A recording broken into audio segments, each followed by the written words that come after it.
जदि आपण 12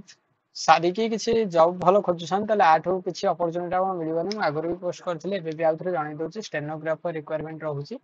स्टेनोग्राफर रे बहुत बढ़िया पोस्ट रहउची जो थारे हमर कोन सैलरी बहुत बढ़िया लक्ष 12,000 पर्यंत सैलरी रहउची भाई आउ हमर stenographer grade C and D examination एठी एसएससी स्टेनोग्राफर रिक्वायरमेंट रही जाउची जोटा कि बेसिकली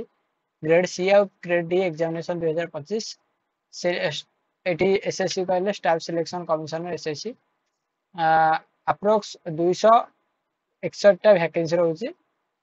आउ 6 जून रो स्टार्ट हे गलानी 26 जून जांगे डेट रहउची आउ वैकेंसी ब्रेकडाउन रहउची हमरो 200 एठी कहला कि 61 टा जोटा कि हमें तो कहूची एबे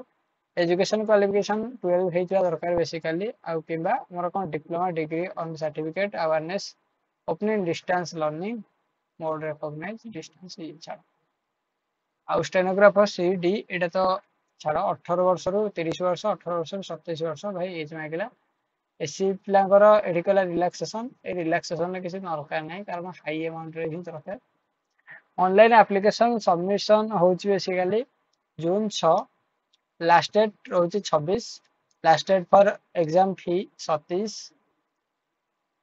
आउ जदि किसी करेक्शन करियो 1 जुलाई भीतर कर दो 6 ये सीवीटी टेस्ट होची एग्जाम टेस्ट होची एते भी हाई टेस्ट न तमे खाली कंप्यूटर रे टिके भलो थिले आराम से कर पारे 200 मार्क रे एग्जाम आ एग्जाम रे कोन कोन क्वेश्चन आसे मते यदि कहबा ताले निश्चित भाव मु जणाई देबी आपनको बेसिकली आरपी कोन किसी एग्जाम दवा को फी रहउची जोटा कि एथिरे मे भी मेंशन नाही नियर इक्वल टू 1000 भीतर ही हमर कोन फी रहइबो हम आपन को मेन वेबसाइट लिंक दे देबी आपन बाहरी कर देबे भलो तो एति भी थिला निश्चित भाव अप्लाई करंतु जय हिंद जय भारत आउ हमर एते वीडियो देखन लोक सब्सक्राइब करना भाई चाहे कि हम सब्सक्राइबर टे चेक करिए तापर भाई दया लाइक करिए जय जगन्नाथ